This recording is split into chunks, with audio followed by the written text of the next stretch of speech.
Hai guys, kalau kalian suka video ini tolong di like, subscribe, and share ya, sehingga boleh mengakses video-video kami berikutnya. Terima kasih. Shalom, jumpa lagi dengan saya Linda di channel saya kesaksian tentang Tuhan Yesus. Pertama-tama saya mau mengucapkan banyak terima kasih buat saudara yang sudah nge-like dan subscribe, juga share, bantu share video-video saya. Terima kasih, kiranya video-video saya bisa menjadi satu berkat buat banyak orang. Hari ini puji Tuhan saya ada di sebuah hutan pinus di daerah Desa Puyang, desa yang kemarin saya layani. Puji Tuhan karena saya mau menuju ke desa yang lain dan saya mampir di sini. Hari ini saya mau cerita tentang bagaimana pertama kali Tuhan menolong saya, membantu saya, mengajarkan saya untuk mengandalkan Tuhan di dalam kehidupan saya secara pribadi maupun di dalam pelayanan-pelayanan saya. Jadi 8 tahun yang lalu, tanggal 18 Desember tahun 2012, saat itu saya benar-benar diajar Tuhan bagaimana untuk mengandalkan Tuhan, dan situasi kondisi saat itu sungguh luar biasa karena Tuhan mengajarkan saya bagaimana benar-benar harus mengandalkan Tuhan. Hari itu jadi saya kebetulan di rumah tinggal hanya dengan anak yang kecil, yang bungsu.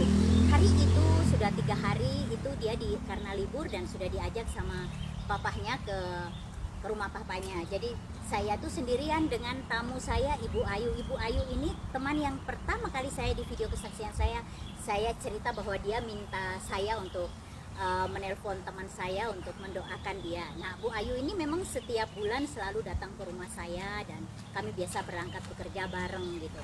Kebetulan hari itu kami pulang jam 10 malam, tanggal 18 Desember itu kebetulan banyak hujan ya, sudah banyak hujan, sehingga waktu kami sampai di perumahan, security-nya ngasih tahu, mohon maaf Ibu karena lampunya mati dari tadi jam 6, nanti diperbaiki PLN, mungkin besok jam 6 baru bisa nyala kembali. Kurang lebih pada saat itu ada jam 10 malam. Kemudian kami pulang ke rumah, ketika tiba di rumah saya coba nyalakan lilin, kemudian saya masuk kamar karena kami sudah makan di luar, jadi tinggal beristirahat dan saya mencari senter saya dulu. Begitu saya menemukan senter, saya mandi. Setelah mandi saya pikir nanti saya baca Alkitabnya pakai senter aja. Nah, terus saya karena haus saya ke dapur mencari minum gitu. Waktu di dapur saya lihat Bu Ayu sedang duduk di depan pintu kamar pembantu sedang BBM-an. Waktu zaman itu masih BBM, WhatsApp belum begitu terkenal. Kemudian setelah minum saya ketika kembali mau ke kamar, dia memanggil saya, non. Saya balik nengok lihat dia, kenapa? Saya bilang gitu. Dia bilang, sini dulu, aku mau ngomong, katanya. Ada apa? Jadi saya ambil dingklik itu kalau bahasa Jawa bangku kecil ya. Saya duduk di situ, jadi saya duduk di atas, dia duduk di bawah. Dia sharing tentang kehidupan dia, bagaimana di dalam pekerjaan dia. Kebetulan kami sama-sama di perusahaan asuransi yang cukup besar di Indonesia. Dia dan perusahaan asli Indonesia. Jadi dia cerita tentang masalah kantor, kemudian bagaimana hubungan dia dengan anak-anak, bagaimana tentang kehidupan dia, dan dia minta saya untuk mendoakan dia. Itu kali pertama orang minta tolong saya doakan, dan saya baru kembali ke gereja kan kurang lebih satu tahun 8 bulan gitu. Jadi saya belum lama jadi anak Tuhan gitu, dan dia minta tolong saya doa, ya oke, saya doakan dia. Tapi waktu itu saya tidak langsung, oh ya ayo sini saya doakan, tidak. Jadi waktu itu saya bilang begini, aku nggak mau doain kamu yuk. Dia bilang, lo kenapa? Aku nggak mau doain kamu karena kamu bukan anak Tuhan. Terus dia bilang, lo aku ini sudah puluhan tahun jadi anak Tuhan kok, katanya gitu. Terus saya bilang, kamu inilah yang nanti teriak-teriak, Tuhan, aku anakmu. Nanti Tuhan akan mengatakan, kamu siapa? Saya tidak mengenal kamu dan kamu ditendang. Saya bilang, kamu kalau nggak mau bertobat, kalau kamu nggak mau terima Yesus sebagai Tuhan dan Juru Selamatmu secara pribadi, aku nggak mau doain kamu.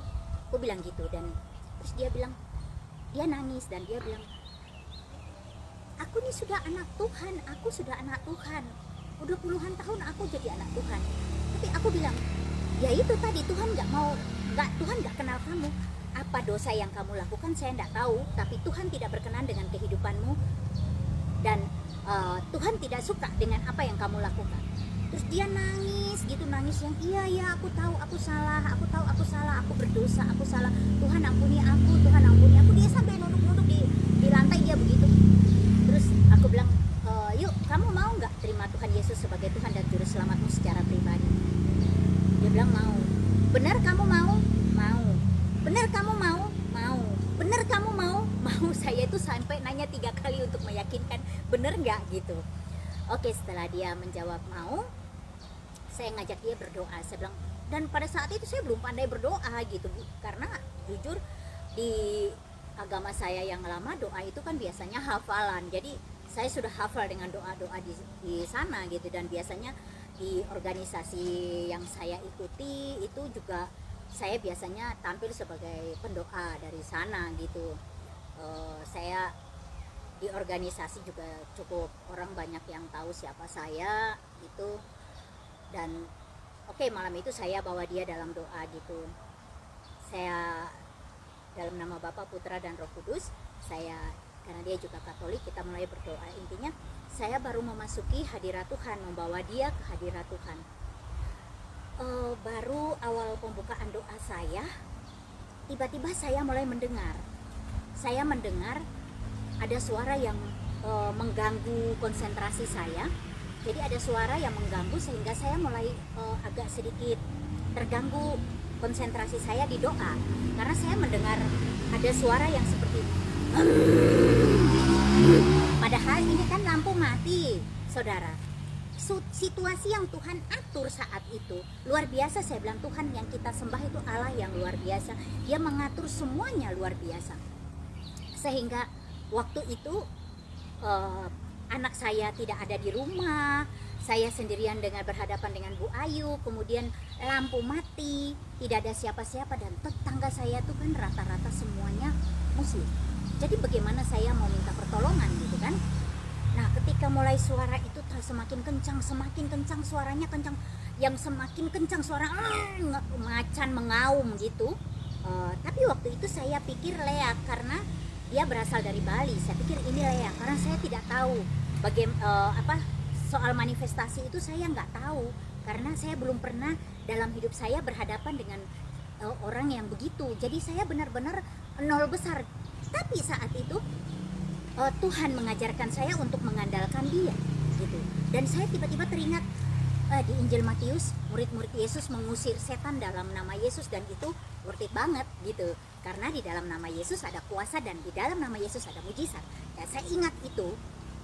Kemudian saya bilang, saya mulai berpikir, ini kayaknya ada sesuatu yang gak benar gitu. Kemudian saya mengusir setan itu ya, dalam nama Yesus. Tapi saudara, jujur, suara saya gak pelan kayak gini. Suara saya karena first time saya menghadapi situasi yang begitu scary ya. Jadi saya mencekam, mengerikan dan mencekam. Jadi saya menjerit-jerit, teriak-teriak, dalam nama Yesus, dalam nama. Ya, suara saya itu keras banget. Saya rasa tetangga-tetangga saya mendengar semua gitu. Jadi saya sampai berdiri dari dingklik ini, saya berdiri dan saya mengusir dia gitu. Dalam nama Yesus, kamu keluar, dalam nama Yesus. Nah, padahal saya tuh merem, karena saya pertama kali saya belum tahu kalau itu harus buka mata kalau ada kejadian seperti begitu. Tapi hari itu saya tutup mata. Tapi saudara, saya mau bilang, Roh Kudus itu luar biasa. Ada sesuatu yang memproteksi saya, dia tidak bisa mendekat saya. Walaupun mata saya merem, tetapi saya bisa melihat, di dalam roh saya bisa melihat dia berdiri, dan dia mulai entah mau menerkam atau mau mencekik, saya nggak ngerti. Tapi dia ada pergerakan dari dia yang dengan suara mengaum, itu mulai mau begitu. Tapi dia ketika mendekati saya, dia ada kekuatan yang mendorong dia sampai dia ke belakang gitu, dia balik lagi gitu, dia mau coba mau menerkam saya, tapi tidak bisa, saudara. Itu berulang kali begitu, dan jujur itu cukup lama. Saya menghadapi itu, situasi saat itu sangat lama, sampai akhirnya dia berdebrak ke belakang, dia jatuh, jatuh, Tapi tiba-tiba ada suara lain lagi, kik, suara kuntilanak lagi. Saudara, wah, itu situasinya sungguh mengerikan. Dia tertawa dan mulai berdiri lagi dan berusaha mau mencekik saya lagi. Jadi itu pergumulan saya malam itu cukup lama dan berlangsung, yang membuat saya akhirnya juga secara fisik saya capek. Saya mau lari, saya pikir nanti tetanggaku ketawa semua, orang Kristen kok lari ya, katanya mengandalkan Yesus. Akhirnya saya stand up dalam nama Yesus. Saya percaya pasti ada pertolongan dari Tuhan Yesus karena benar-benar saya mengandalkan Dia. Saya tidak bisa minta tolong siapa lagi. Ya udah, mengandalkan Yesus satu-satunya yang bisa menolong saya. Saudara, saya usir dalam nama Yesus. Itu ada kuasa loh, luar biasa. Karena dia tidak bisa mendekati saya. Ketika dia mendekati saya, dia ada satu kekuatan yang membuat dia sampai terhuyung-huyung. Akhirnya kurang lebih 2 jam dia terjatuh. Puak! Cukup lama bersambung antara roh macan dengan roh perempuan tadi, kuntilanak tadi, dan dia terjatuh. Setelah terjatuh, dia mengaduh, aduh. Nah, saya baru terus dalam nama Yesus, haleluya, amin. Baru saya membuka mata, lampu senter ini tiba-tiba preng nyala lagi. Aneh kan? Jadi senter tadi begitu ada roh lain, senter ini mati. Benar-benar Tuhan atur supaya bagaimana saya benar-benar mengandalkan Tuhan Yesus. Dia bukan saja sebagai Tuhanku, tetapi dia sahabat dan segala sesuatunya buat aku. Dia yang menolong aku di dalam situasi seperti begitu. Pertolongan aku itu datangnya hanya dalam nama Yesus. Saudara. Dan akhirnya saya memberikan air minum, saya dudukin, saya tanya, kamu kenapa Yu? Aku nggak kenapa-kenapa kok, aku nggak apa-apa kok. Jadi dia bohongin aku, tapi sebenarnya aku tahu bahwa dia mencoba aku. Dia punya ilmu karena setahu saya setelah itu dia bercerita bahwa dia banyak melakukan ritual-ritual yang seperti itu. Jadi sering sekali dia dikafanin dan diikat dengan tangga bambu, dimasukkan sama suaminya ke sumur dari mulai maghrib sampai nanti menjelang subuh baru diambil. Itu sering dia lakukan. Terus dia puasa mutih gitu, yang 40 hari gitu di dalam kamar aja gitu, nggak lihat cahaya, dan suaminya pakai lidi digoyang-goyang di bawah pintu. Kalau dia megang lidi itu berarti masih hidup. Kemudian dia juga cerita kalau dia di Gunung Merapi. Nah, di Gunung Merapi inilah dia dapat roh yang tadi.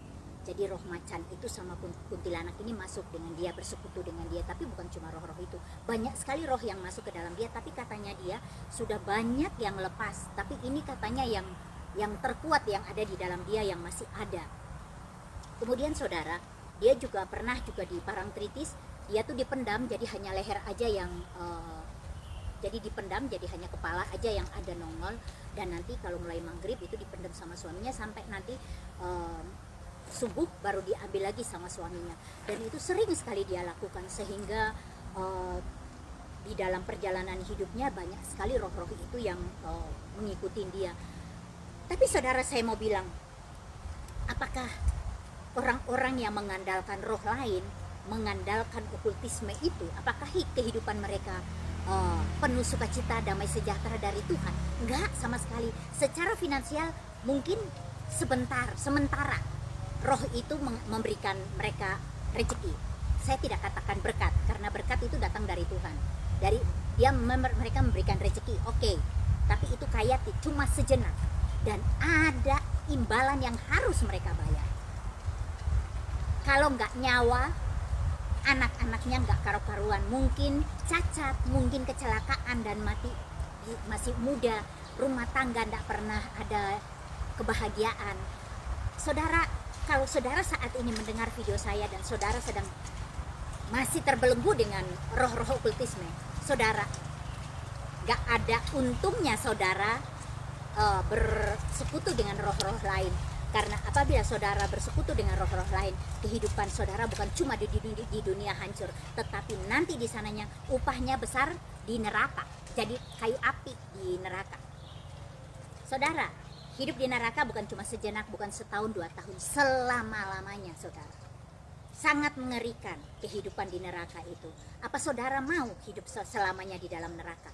Kalau mereka, roh-roh hitam itu, roh-roh gelap itu dari dunia kegelapan, mereka tempatnya memang di neraka dan akan selamanya di neraka. Tidak ada pengampunan dari Tuhan untuk mereka. Saudara, janganlah kita bersekutu dengan roh-roh okultisme itu. Nah, kehidupan Bu Ayu sendiri sampai saat ini hancur hidupnya dia. Tidak ada pertobatan yang benar-benar pertobatan. Hidup dia hancur. Dan saya yakin anak cucunya pun demikian. Karena roh itu tidak pernah mau bersekutu hanya cuma dengan satu orang, tapi akan turunannya juga akan kena. Dia akan ikut semuanya. Saudara, tidak ada keuntungannya kita bersekutu dengan roh lain. Percayalah, Tuhan Yesus itu dahsyat dalam kehidupan kita. Ketika kita menangis di kaki Tuhan, tangannya yang penuh kasih itu akan mengambil kita, merangkul kita, memeluk kita, dan kita akan ditolong oleh Tuhan Yesus.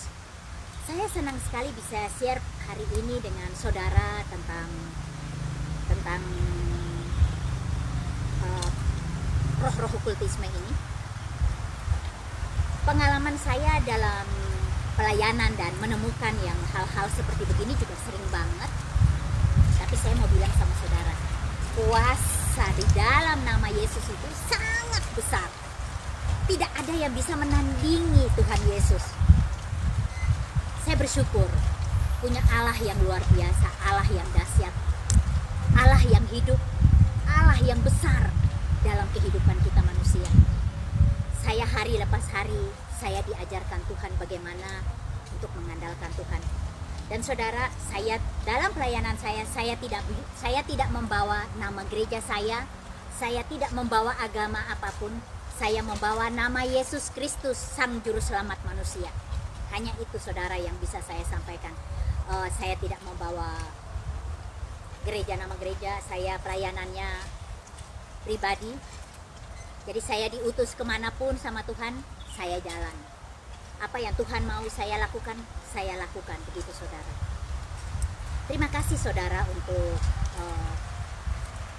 support dan doa dari saudara-saudara yang begitu banyak yang support saya. Terima kasih banget saudara, sudah like, dan subscribe, juga share video-video saya. Terima kasih untuk support yang diberikan buat saya di komen-komen di YouTube. Terima kasih banget saudara, karena saudara sudah mendukung pelayanan saya. Terima kasih saudara. Tuhan Yesus memberkati.